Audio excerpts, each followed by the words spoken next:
और बुलेटिन में सबसे पहले बात करेंगे सनसनीखेज मर्डर की, जिससे दहल गई है दिल्ली। जी हां, मर्डर की कहानी ऐसी कि जिसे सुनकर आपके रोंगटे खड़े हो जाएंगे।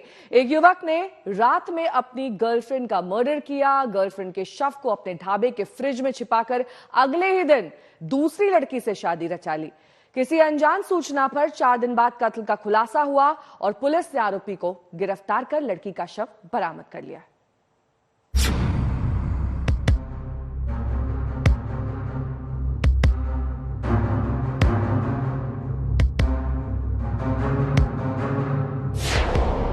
एक और सनसनीखेज हत्याकांड से दहली दिल्ली।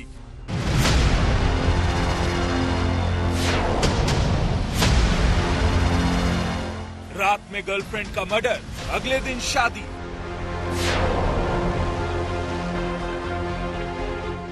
शव को ठिकाने लगाने के लिए फ्रिज में छिपाया। वैलेंटाइन डे से पहले लव स्टोरी बनी हेट स्टोरी।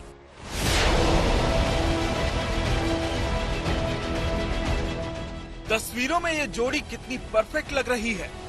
साहिल गहलोत की बाहों में निक्की यादव।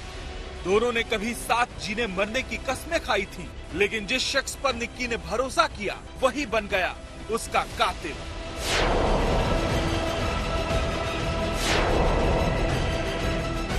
क्यों मर्डर किया?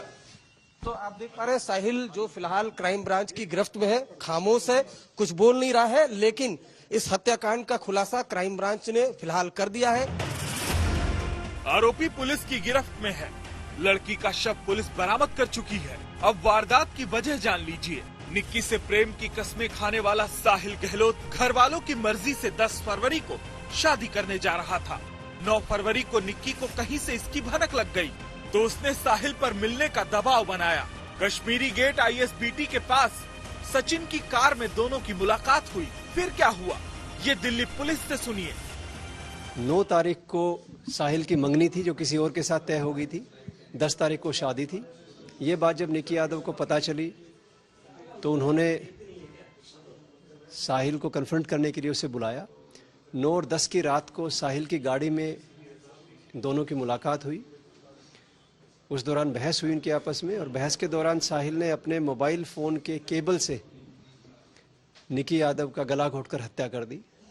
उसके बाद उसके शरीर को छुपाने की नीयत से उन्होंने उसकी डेड बॉडी को, उनके खेतों में एक छोटा ढाबा था उनका, उसमें फ्रिज में उनकी डेड बॉडी को कंसील कर दिया। ये वो ढाबा है जहां शव को फ्रिज में छिपाया गया था, और यही है वो फ्रिज जिसमें साहिल ने अपनी प्रेमिका की लाश रखी। फ्रिज के साथ खड़ा आरोपी साहिल नजर आ रहा है। इसके बाद 10 फरवरी को ही साहिल गहलोत ने शादी भी कर ली थी। ये मामला दिल्ली के बाबा हरिदास नगर थाने इलाके का है। हरियाणा के झज्जर की रहने वाली 22 साल की निक्की और दिल्ली के मित्राओं गांव का रहने वाला 24 साल का साहिल एक दूसरे को 2018 से जानते थे। दोनों की मुलाकात उत्तम नगर इलाके में कोचिंग के दौरान हुई। मुलाकात जल्द प्यार में बदल गई। बताया जाता है कि दोनों कुछ दिनों तक लिव इन में भी रहे। दोनों का प्यार इतना गहरा था कि साथ साथ मनाली, ऋषिकेश, हरिद्वार, देहरादून समेत कई जगहों पर घूमने गए। जरा सोचिए कितना सनसनीखेज है। जिस लड़की के साथ इतना गहरा रिश्ता, उसी का कातिल बन गया।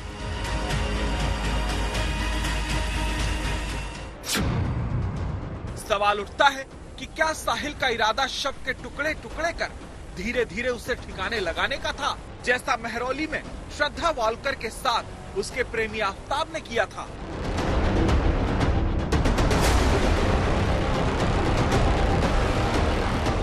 अरविंद ओझा, दिल्ली आज तक। और दिल्ली पुलिस की क्राइम ब्रांच के DCP सतीश कुमार से बातचीत की मेरे सहयोगी हिमांशु ने। सुनिए इस बातचीत के अंश। वेस्टर्न रेंज क्राइम ब्रांच के सदस्य ASI सुरेश की इन्फॉर्मेशन थी। इंस्पेक्टर सतीश और ACP राजकुमार साहब के नेतृत्व में टीम तैयार करी गई थी। साहिल गहलोत को अरेस्ट करके उनसे गहन पूछताछ करी। पूछताछ के बाद हमें पता चला कि साहिल और निक्की यादव 2018 से एक दूसरे को जानते थे। 9 तारीख को साहिल की मंगनी थी जो किसी और के साथ तय हो गई थी। 10 तारीख को शादी थी। ये बात जब निक्की यादव को पता चली तो उन्होंने साहिल को कन्फ्रंट करने के लिए उसे बुलाया। 9 और 10 की रात को साहिल की गाड़ी में दोनों की मुलाकात हुई। उस दौरान बहस हुई उनके आपस में, और बहस के दौरान साहिल ने अपने मोबाइल फ़ोन के केबल से निक्की यादव का गला घोंटकर हत्या कर दी। और हिमांशु मिश्रा मेरे सहयोगी इस वक्त तमाम जानकारी के साथ जुड़ गए हैं। हिमांशु, इस पूरे मर्डर को अगर देखा जाए तो कहीं ना कहीं श्रद्धा से काफी मिलता जुलता है, लेकिन खुलासा इसका कैसा हुआ, कैसे लाश की बरामदगी हुई, इसके बारे में क्या डिटेल्स मिल रहे हैं? देखिए, खुलासा इसका ऐसा हुआ कि जब निक्की के फैमिली वाले निक्की से संपर्क नहीं कर पा रहे थे, क्योंकि 9 से 10 की रात में निक्की की कश्मीरी गेट इलाके में कहीं पर कार के अंदर हत्या की गई थी, और उसके बाद उसको यहाँ पर जो ये ढाबा है, ये मित्राओं गांव का, आप देखिए इस ढाबे में जो फ्रिज था उसमें ला करके यहाँ पर बॉडी उसने छिपा दी थी। अब चूंकि निक्की के फैमिली वाले उससे संपर्क नहीं कर पा रहे थे, जिसके बाद उन्होंने दिल्ली पुलिस की क्राइम ब्रांच से संपर्क किया। जब दिल्ली पुलिस की क्राइम ब्रांच ने निक्की के मोबाइल को ट्रैक करने की कोशिश की तो जिस जगह पर निक्की का मोबाइल जाकर के बंद हुआ था, उसके बाद उन्होंने देखा कि निक्की का मोबाइल कब ऑन नहीं हुआ और किसी तरीके की कम्युनिकेशन नहीं हुई। फिर इसके बाद पुलिस ने जब निक्की के मोबाइल की डिटेल निकाली तो उसके गहलोत के बारे में पुलिस को पता लगा, और पुलिस ने जब साहिल गहलोत के बारे में और इंफॉर्मेशन निकाली और उसकी मोबाइल डिटेल निकाली तो फिर पुलिस की टीम यहाँ पर, आप ये देखिए, ये जो बाहरी दिल्ली का जो इलाका है मित्राओं गांव, ये ढाबा आमतौर पे ये बंद ही रहता है, ये पूरा टीन शेड टाइप का इलाका है। अंदर दिखाने की हम कोशिश करते हैं आपको, ये जो देखिए यहाँ पर बंद कर दिया है पुलिस ने। इस जगह पर एक फ्रिज था, उस फ्रिज में ला करके उसने बॉडी को छिपा दिया था। क्योंकि 10 तारीख की शादी थी, इसलिए आगे उसकी जो योजना थी, अभी पुलिस उससे लगातार पूछताछ कर रही है, लेकिन जिस तरीके से उसने अभी तक की जो उसकी मॉडस ऑपरेंडी थी, जिस तरीके से उसने बॉडी छिपाई थी, अंदेशा इसी चीज का है पुलिस को कि कहीं ना कहीं शादी के बाद जब उसे मौका मिलता वो मौका लगा के आता, और हो सकता है कि वो लाश को ठिकाने लगाने के लिए वही तरीके अपनाता जिस तरीके शायद आफ्ताब ने अपनाए थे। तो इस पूरे मामले की इन्वेस्टिगेशन अभी आगे बढ़ा रही है, पूछताछ की जा रही है साहिल गहलोत से लगातार, और ये पता लगाने की कोशिश की जा रही है कि आगे उसकी क्या साजिश थी, और इस पूरी साजिश में उसके अलावा और कोई शामिल तो नहीं था, उसने और किसी को लाश को ठिकाने लगाने के लिए अपने साथ मिलाने की कोशिश तो नहीं की थी। तो ये सारी जो ये एंगल है, इस एंगल पे अभी पूछताछ की जा रही है। जी ठीक है, बहुत बहुत शुक्रिया इस तमाम जानकारी के लिए आपका।